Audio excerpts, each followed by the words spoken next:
We now welcome UFC welterweight Tim Means. Tim, thank you for the time today, sir. Yeah, thanks for having me. How are you?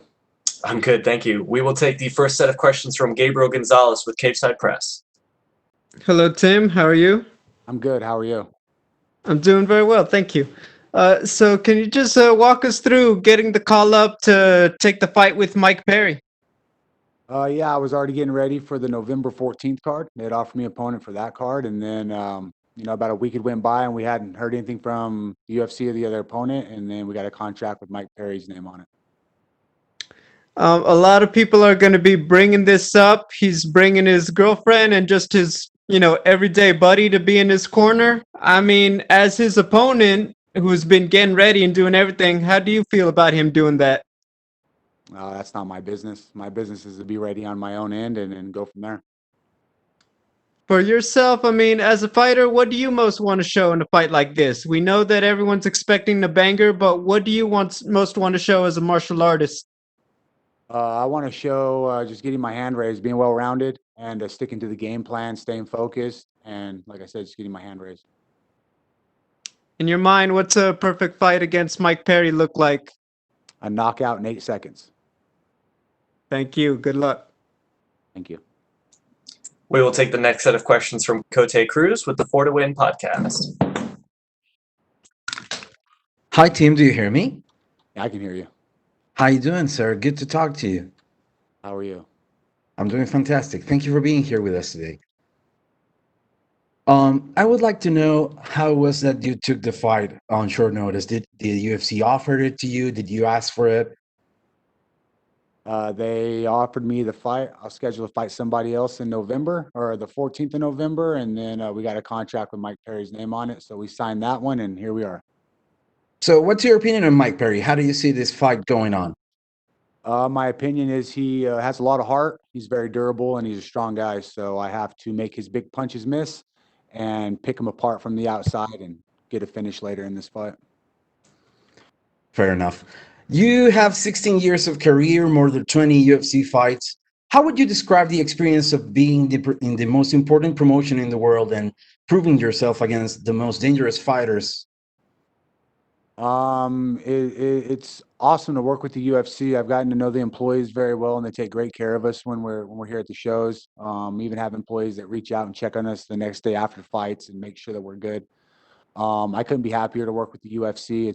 I've been here since I think 2012, so I plan on finishing my career here and riding off in the sunset.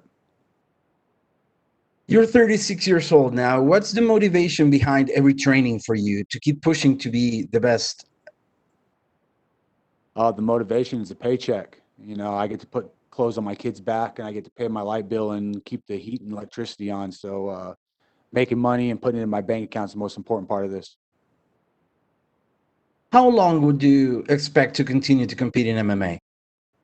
Right now, as long as I'm able to keep learning and I'm not dealing with a whole bunch of bad injuries. I broke my leg and my ankle, last year. I think is pretty much the worst injury I've had doing this. So as long as I can stay in shape and the willingness to learn is still there, and I'm open-minded and my body can handle it, I have at least 2, 3 more years doing this. This is your second fight during the pandemic. How has been the training in this context, and how is the experience of fighting without audience for you? The experience without the audience is the same. Once the cage gets locked, you get punched in the face. You don't realize there's no people out there at all. Only the dude that's trying to hurt you. Um, Training through the pandemic has been a little tricky based on the fact that we have to make sure all of our athletes and training partners are healthy, and not just that we're healthy at home, but we're not sending stuff back to our families, or that we're healthy at work, but we're not sending things back to our families. So we have to think about everybody as a whole in this. And I think the world in general has lost sight of that we're all in this together. And if we're not helping one another, we're each other's worst enemy. And that's just kind of the way it's gone. At FitHB, we make sure that we're taking care of one another. We're calling and checking on one another, and we're worried about each other's families all the same. So the pandemic's been tricky, but it's still a hell of a time to get in a fist fight.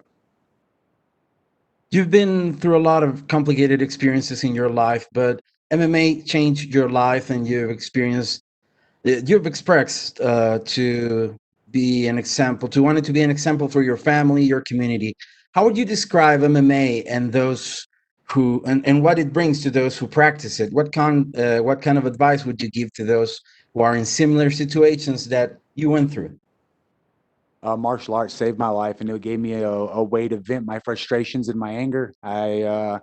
One of probably a billion people on this earth that have an anger problem, and I've learned how to control it, and I've learned what's important in life.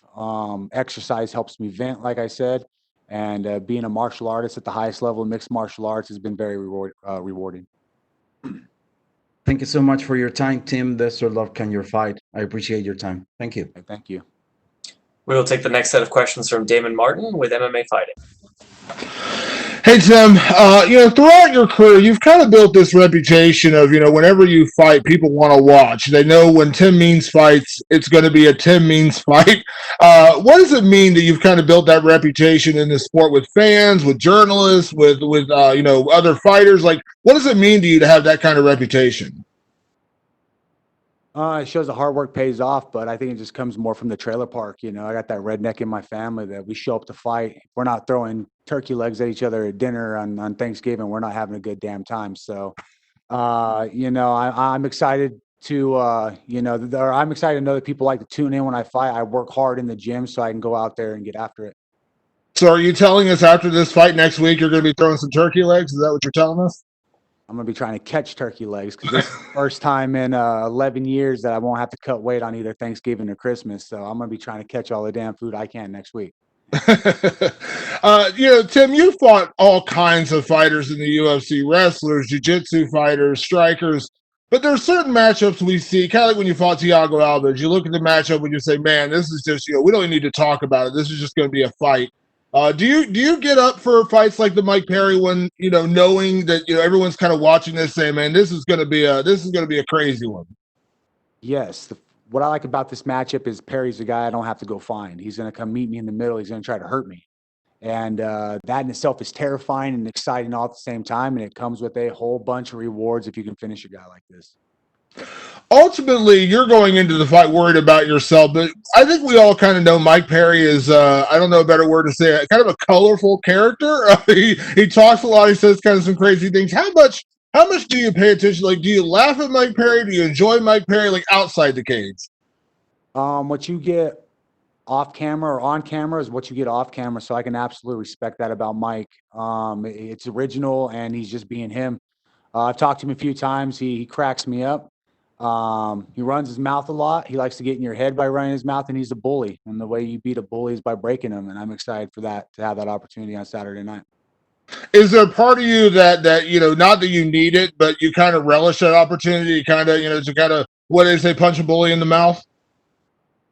I wish I go back to high school and punch my bully in the mouth. But right now, like I said, man, it's just about getting paychecks. So there's no animosity. There's no problems there, except for the fact that I have to go earn extra checks with my performance.